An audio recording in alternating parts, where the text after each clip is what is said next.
bermanfaat untuk kita semua. Perkenalkan, nama saya Tri Rahayu dan teman-teman Putri Marsha, Lindawati Elizabeth Nababan, dan Melisa Devianti Manalu. Kami merupakan mahasiswa Fakultas Ilmu Pendidikan Universitas Negeri Medan. Saya akan mempresentasikan gagasan tertulis untuk dilombakan dalam kegiatan FIPZIP 2025 dengan judul Karisma, Kearifan Lokal dalam Augmented Reality sebagai solusi pembelajaran anak disleksia. Pendidikan adalah proses berkelanjutan yang bertujuan untuk meningkatkan keterampilan, pengetahuan, serta pemahaman individu. Oleh karena itu, pendidikan harus diberikan secara adil tanpa diskriminasi, termasuk bagi anak berkebutuhan khusus. Salah satu kelompok anak berkebutuhan khusus yang harus diperhatikan yaitu anak disleksia. Berdasarkan hasil penelitian oleh Anwar dan Anjar Ningsih tahun 2022, sekitar 10 hingga 15% anak usia sekolah berpotensi mengalami disleksia dan 5 juta sudah terdeteksi. Tingginya jumlah anak disleksia menuntut sistem pendidikan untuk tidak hanya inklusif, tetapi juga adaptif terhadap gaya belajar yang berbeda, termasuk melalui pemanfaatan teknologi. Penggunaan teknologi seperti augmented reality diusulkan untuk menciptakan pengalaman belajar interaktif dan mengintegrasikan nilai budaya lokal. Namun, tantangan dalam pendidikan inklusif meliputi akses teknologi yang tidak merata dan kebutuhan pelatihan pendidik. Maka, daripada itu, dibutuhkan transformasi pendidikan yang berkolaborasi antara pemerintah, lembaga pendidikan, dan masyarakat untuk menciptakan sistem yang lebih inklusif dan berdaya saing. Menurut Hanik, tahun 2024, disleksia terjadi pada individu dengan potensi kecerdasan normal. Bahkan, banyak mereka yang mempunyai tingkat kecerdasan jauh di atas rata-rata. Jenis disleksia yang paling umum ditemukan di Indonesia meliputi disleksia fonologis, disleksia visual, dan disleksia dengan defisit ganda. Jenis disleksia fonologis ditandai dengan ciri utamanya terletak pada penyatuan huruf dan bunyi. Misalnya, ketika ada yang mengucapkan kata buku, anak bisa saja beranggapan menjadi kubu. Disleksia visual dapat melihat dengan baik, namun tidak dapat membedakan, mengingat perkataan, bentuk gambar, dan angka. Ciri-cirinya sulit membedakan perkataan atau huruf yang hampir sama. Misalnya, ubi menjadi ibu. Disleksia defisit ganda merupakan jenis disleksia yang paling parah. Kesulitan ini mencerminkan lemahnya kemampuan dalam mengenali dan memanipulasi bunyi-bunyi dalam bahasa yang berdampak langsung pada proses membaca dan menulis yang lambat. Indonesia memiliki keragaman budaya dan tradisi yang dapat menjadi sumber belajar yang berharga bagi anak-anak disleksia. Dengan mengintegrasikan kearifan lokal ke dalam sistem pendidikan inklusif, khususnya pada media yang digunakan dalam pembelajaran, diharapkan meningkatkan motivasi dan minat belajar anak disleksia. Solusi yang ditawarkan adalah pengembangan pembelajaran berbasis augmented reality yang dirancang menjadi media belajar interaktif dengan nama Karisma, Kearifan Lokal dalam Augmented Reality sebagai solusi pembelajaran anak disleksia.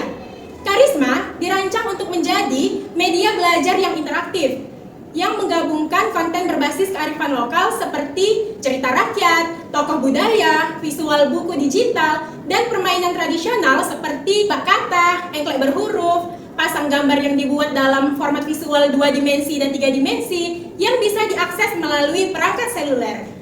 Platform ini dikembangkan khusus dengan mempertimbangkan kebutuhan anak disleksia, menggunakan prinsip-prinsip desain universal seperti penggunaan warna kontras tinggi, tipografi yang ramah disleksia, serta elemen visual dan audio yang disesuaikan dengan gaya belajar mereka.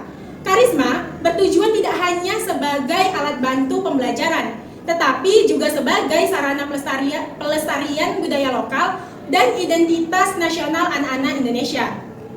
Pengembangan aplikasi augmented reality ini mencakup desain interaktif yang menyajikan konten pembelajaran dengan elemen visual yang menarik, seperti gambar, animasi, dan suara yang berkaitan dengan kearifan lokal, serta pengembangan modul pembelajaran yang mencakup berbagai aspek budaya lokal seperti cerita rakyat, tradisi, dan budaya yang relevan dengan kurikulum pendidikan.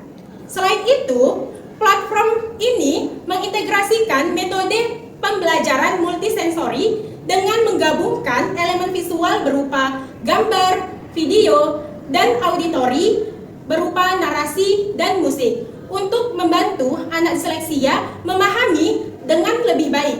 Pihak yang dapat membantu dalam mewujudkan gagasan ini: 1. Pemerintah yang dapat memberikan dukungan kebijakan, pendanaan, integrasi platform Karisma ke dalam kurikulum, pendidikan inklusif, serta fasilitas kerjasama antar pihak terkait. 2. Pihak sekolah, seperti guru dan tenaga kependidikan, yang dapat menjadi tempat uji coba dan implementasi Karisma secara langsung dengan melibatkan guru dan siswa berkebutuhan khusus. 3. Orang tua, yang dapat memberikan dukungan moral dan praktis kepada anak dalam menggunakan Karisma di rumah, serta menjalin komunikasi dengan pihak sekolah terkait perkembangan anak. Langkah strategi: 1. Penelitian dan pengembangan teknologi augmented reality. Mengidentifikasi dan menganalisis teknologi augmented reality yang tepat untuk mendukung transformasi pendidikan inklusif, melibatkan pakar teknologi, pendidik, dan pengembang perangkat lunak dalam menciptakan solusi inovatif yang sesuai dengan kebutuhan anak disleksia. 2. Kajian kearifan lokal. Melakukan penelitian mendalam terhadap kearifan lokal dari berbagai daerah di Indonesia yang dapat diintegrasikan ke dalam pendekatan pendidikan inklusif. Berkolaborasi dengan masyarakat lokal, tokoh adat, dan ahli budaya untuk menggali nilai-nilai budaya yang relevan dengan pembelajaran. 3. Pelatihan dan pengembangan kompetensi. Menyusun program pelatihan bagi tenaga pendidik agar mampu mengimplementasikan teknologi augmented reality dan mengintegrasikan kearifan lokal dalam pembelajaran. Pelatihan ini mencakup aspek teknis penggunaan augmented reality, strategi pembelajaran untuk anak berkebutuhan khusus disleksia, serta pemahaman tentang budaya lokal. 4. Uji coba dan evaluasi. Mengimplementasikan prototipe teknologi augmented reality di beberapa sekolah inklusif sebagai proyek percontohan. Mengumpulkan data dari proses uji coba ini untuk menilai efektivitas pendekatan, mengidentifikasi kendala, serta melakukan penyesuaian sebelum implementasi dalam skala lebih luas. Timeline rencana pelaksanaan gagasan. Bulan ke-1 sampai ke-12, tahap persiapan meliputi pengumpulan data, analisis kebutuhan, serta perencanaan strategis. Tim proyek dibentuk dan proposal dikembangkan secara komprehensif.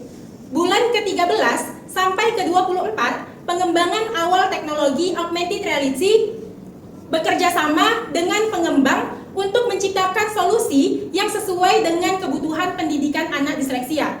Bulan ke-25 sampai ke-30, kajian mendalam terhadap kearifan lokal yang dapat diintegrasikan dalam pendidikan inklusif. Analisis terhadap bagaimana nilai-nilai budaya dapat diterapkan dalam pembelajaran berbasis teknologi. Bulan ke-31 sampai ke-36, persiapan dan pelaksanaan pelatihan bagi tenaga pendidik. Pengembangan materi pembelajaran yang berbasis teknologi augmented reality dan kearifan lokal. Bulan ke-37 sampai ke-42, uji coba implementasi teknologi augmented reality di beberapa sekolah inklusif. Evaluasi efektivitas penerapan dan identifikasi tantangan dalam implementasi. Bulan ke-43 sampai ke-48, perbaikan dan pengembangan lebih lanjut berdasarkan hasil uji coba. Penerapan dalam skala lebih luas ke lebih banyak sekolah dan wilayah. Penyebarluasan hasil dan rekomendasi kepada pemangku kepentingan di tingkat nasional dan daerah. Demikian gagasan tertulis ini saya paparkan, dan semoga gagasan ini memberikan manfaat bagi pendidikan, khususnya untuk pendidikan inklusif. Terima kasih, salam sejahtera bagi kita semua. Wassalamualaikum warahmatullahi wabarakatuh.